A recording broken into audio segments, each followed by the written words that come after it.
Good morning mga kabishi. Pag-uusapan natin ngayon ng pagbibitiw ng ating Vice Presidente bilang DepEd Secretary at kukuha tayo ng opinion. Panoorin muna natin guys.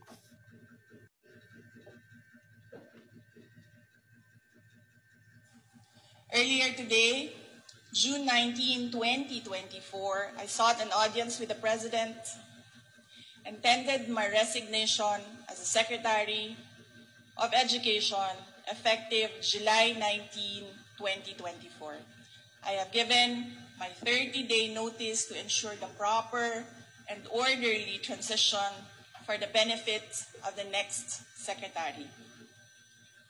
Mga kababayan, ang aking pagbibitiw ay hindi lulan ng kahinaan, kundi dala ng tunay na malasakit para sa ating mga guro at kabataang Pilipino. Bagamat hindi ako magpapatuloy na mamamahala sa kagawaran, patuloy pa rin nating itataguyod ang kalidad ng edukasyon na nararapat para sa Pilipino. Earlier today, June 19, 2024, I sought an audience with the President and tendered my resignation as the Secretary of Education effective July 19, 2024. I have given my 30-day notice to ensure the proper and orderly transition for the benefit of the next Secretary. Mga kababayan, Yun. Alam mo guys, isa ako sa natuwa. Kasi nakakaawa si Sara yun. Siya na lang yun ang natiling, sabihin na natin matino sa kabinete ng Marcos administration. Pagtad pa siya ng mga intriga, o yan, mga makakaliwang grupo. Binagbigyan na kayo ni Sara, siya nagkusa mag-resign. Matagal na rin namin yung hinihiling sa kanya na mag-resign. Wala namang ginawa yung admin. Hindi siraan. Pabagsakin. Ngayon, sa kanyang pagbibitiw. Sino naman kaya ipapalit? Anak ko, estudyante din. Nalungkot nga siya eh. Iba na yung kanilang DepEd Secretary. Sabi ko lang sa anak ko, ingat ka lang anak sa mga pumapasok sa school nyo na may kayatin kayo ng may mga magre-recruit. Magandang sasabihin yan. Huwag kang magpa-unlock. Kasi maganda man yung binibigyan nila sa inyong mga benepisyo. Yan ang totoo niyang pagdating ng makuha na kayo, ma-recruit na kayo. Bundok ang abutin mo. Kung dito sa bahay, hindi ka nga magawa ng gawaing bahay. Doon lahat makaranasan mo kung gusto mo ng gano'n. Kaya umiwas ka na may mga ganong grupong nag-aalok-alok. Mangyayari yan. Lalo ngayon, iba na ang mamamahala ng DepEd. Yan ang gusto nila eh. Kaya sila nagpupumilit na pababain sa hindi sila makaporma na makapag-recruit ng mga estudyante na dadalhin nila sa kabundukan at gagawing NPA. Yan naman ang gawain ng mga kaliwang grupo. Di po ba? Ay, nakakalungkot lang kasi mula nung umpo ang ating ibinoto. Ang dami-daming mga issue ng mga kasamaan. Dagdagan pa yung binatahalos makabili ng ating pangailangan sa araw-araw. mataas na ang mga bilihin.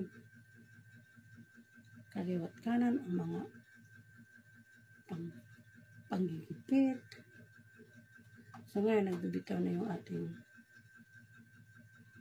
Inday Sara sa pagiging Defense Secretary. Ito na kaya ang ating inaasahan na magiging bilaya na tayo sa ating gobyerno ngayon. Well, kami ay umaasa na magkaroon pa tayo ng freedom. Kasi ngayon guys, feeling ko lang nasa bingit tayo ng pangin eh. Pa yung naglalambitin, tapos nag-aambang pa yung giyera na gusto nilang mangyari. Oh my God. Marami akong sinasagot sa mga pulpulang utak. Ako hindi ako kataniluhan guys ha. Nagbabase lang ako sa aking mga napapanood sa mga news yung mga legit na mga news. Hindi yung mga bayarang media. Yung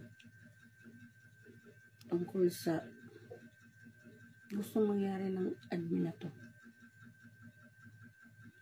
Anong lawakan na natin yung ating isipan?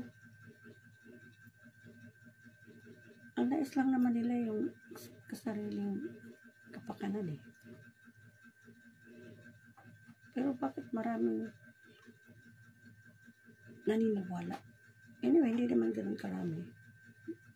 Pero makikita mo, may mangilang-ilan din. Kaya sinasagot ko sila sa mga comment na buksan yung inyong isipan sa mga nangyayari ngayon. Ito, nagsisimula ako magsasalita kasi parang ipaalam kasi hindi man tayo makapunta dyan sa mga rally-rally na yan dahil sumusuporta ako pero hindi ako nakakapunta bukod sa out of budget tayo.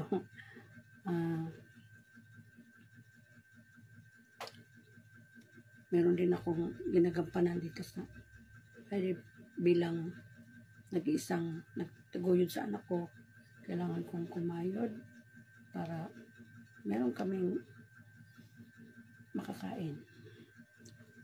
So nanonood lang ako at nagsusupport sa mga maisog rally. Nanonood ako at natutuwa ako at palapit na ng palapit. Sana di na magtagal.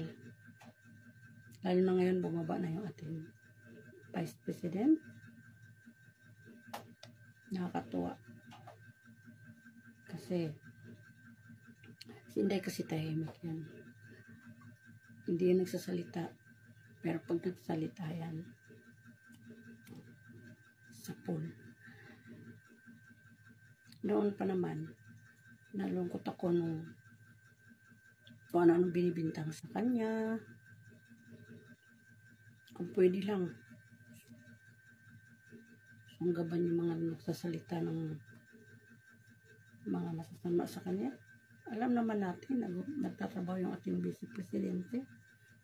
At siya lang ang matino. Kaya nakakakuha ng mataas na ratings sa approval in good governance. Dahil nagtatrabaho ng maayos. Pero itong mga kaliwang grupo, kung ano-anong binabatong mga intriga, so sa mga naniniwala lang, hindi kayo nag-iisip. Hindi kayo nagmamatsyag sa mga nangyayari. Nakukumpara yung panahon ng dating presidente at ngayon. Wala ni isang nagawa si Marcos na nakakapantay man lang sa dating Pangulo. Akala ko noon, tutuparin lahat ng pangako, pabahay, mababang presyo. Wala lahat. Ay nako. Kaya abangan natin guys ang mangyayari sunod ng mga panahon.